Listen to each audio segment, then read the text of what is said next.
El terrorismo en el Perú marcó una de las etapas más violentas de su historia reciente. Durante las décadas de 1980 y 1990, grupos como Sendero Luminoso y el MRTA desataron un conflicto armado que buscaba destruir el sistema democrático y imponer sus ideologías a través de la violencia. En la semana 12 analizamos el inicio del terrorismo en el Perú.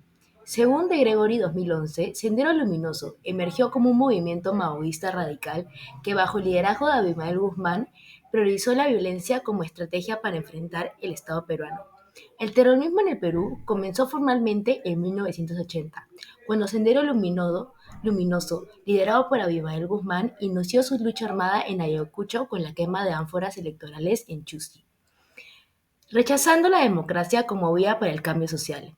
Este grupo de ideología maoísta buscaba instaurar una revolución cultural mediante la violencia, atacando no solo el Estado, sino también a las comunidades rurales que no se alineaban con su visión. Por otro lado, el MRTA surgió en los años 80 como un movimiento socialista inspirador en guerrillas latinoamericanas como las de Cuba. A diferencia de Sendero, sus tácticas se enfocaban en secuestros, tomas de rehenes y ataques a figuras del poder. Ambos grupos capitalizaron el abandono estatal y las profundas desigualdades sociales del país, dejando un saldo devastador en términos de vidas humanas y tejido social.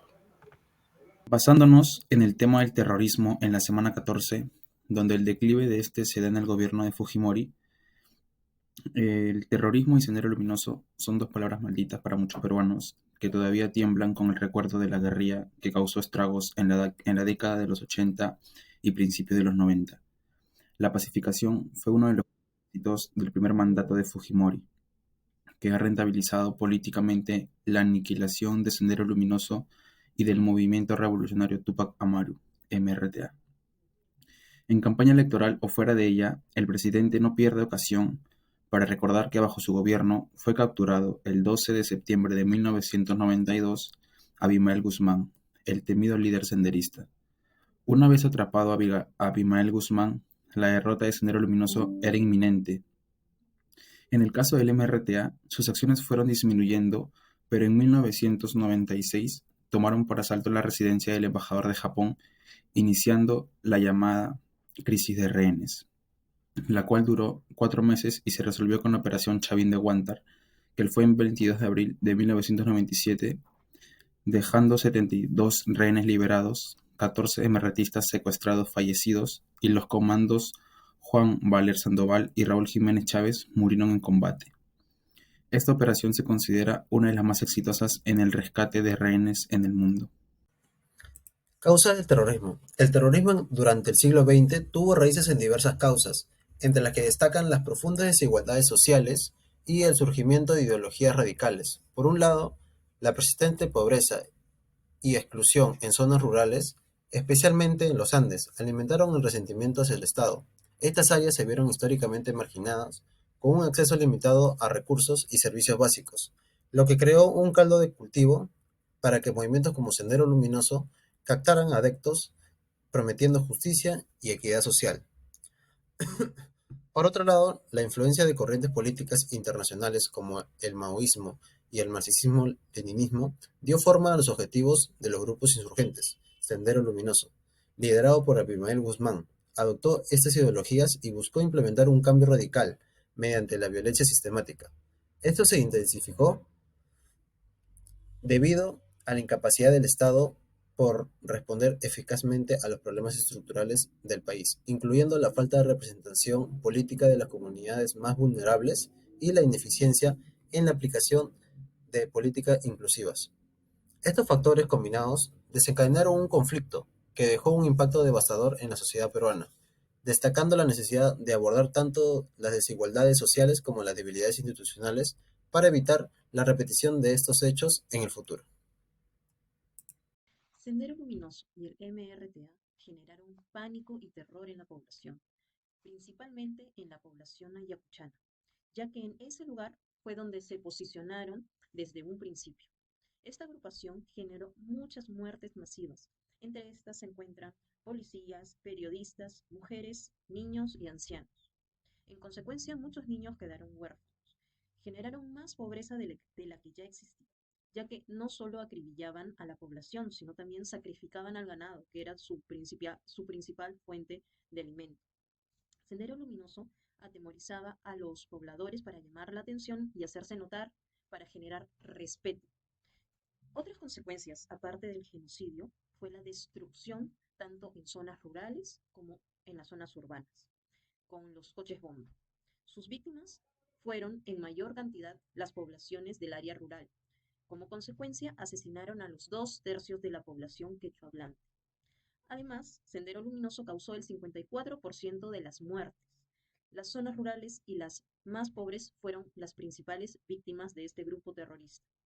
En promedio, la cifra total entre muertos y desaparecidos por parte del grupo terrorista desde el año 1980 al 2000 es de 70.000 personas.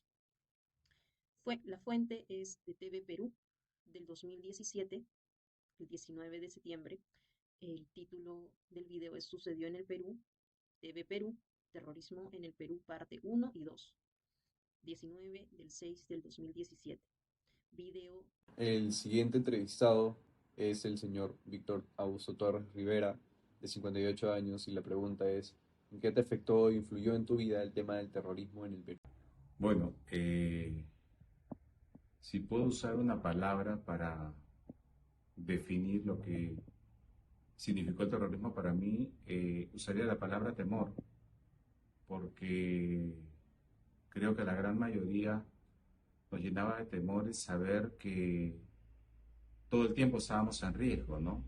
Veías un carro extraño, posiblemente se tratara de un coche bomba que ponían frente a un banco, la policía arrinconada, ¿no? Habían barricadas que ponían la policía alrededor de las comisarías para defenderse de ataques terroristas. Situaciones como la que sufrió el Canal 2, el atentado contra el Canal 2. Yo estaba muy cerca, manejando muy cerca cuando ocurrió la explosión, ¿no? Y las muertes que luego se reportaron, definitivamente temor, ¿no?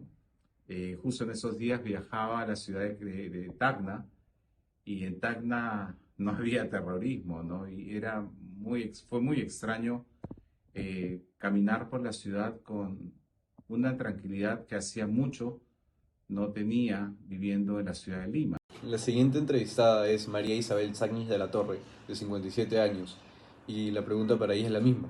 ¿En qué afectó o influyó en su vida el tema del terrorismo en el Perú? Bueno, como sabemos, el terrorismo en el Perú empezó en el año más o menos 1980. Yo era aún una adolescente. Sí escuchábamos bastante en las noticias cómo los terroristas iban avanzando en las diferentes provincias, sobre todo en Ayacucho. Recuerdo que ellos hicieron muchísimo daño ahí, mataron muchísima gente. Y después cómo poco a poco empezó a llegar acá a Lima y empezaron a meter las bombas, ¿no? En diferentes lugares, las amenazas. Se empezó a perder el derecho de poder andar libremente en la calle, ¿no? Teníamos temor de que las bombas pudieran reventar en cualquier lugar, ¿no? Y así realmente pasaba, ¿no? Había también los grandes apagones y nosotros pues teníamos que en el colegio hacer las tareas con las velitas, o también escuchábamos que reventaban los coches bombas, ¿no? Y creó mucha zozobra y temor en el Perú. También mucha gente decidió salir del país por el terrorismo, ¿no? Yo creo que causó muchísimo temor, muchísimo miedo y nos hacía ver como que nuestro futuro iba a ser muy incierto, ¿no? Conclusiones. En conclusión, el terrorismo en el Perú dejó consecuencias devastadoras que marcaron profundamente al país durante las décadas de 1980 y 1990. Grupos como Sendero Luminoso y el MRTA generaron un clima de miedo, violencia y destrucción con impacto tanto en zonas rurales como urbanas.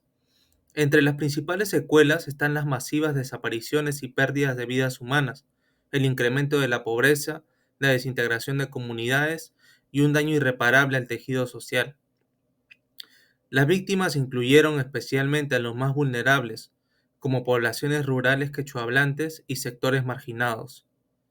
Testimonios de las personas entrevistadas que vivieron en esa época destacaron la limitada libertad y la pésima calidad de vida, con experiencias de apagones, coches bombas y desplazamientos forzados, pero sobre todo el temor y el miedo profundo en su día a día.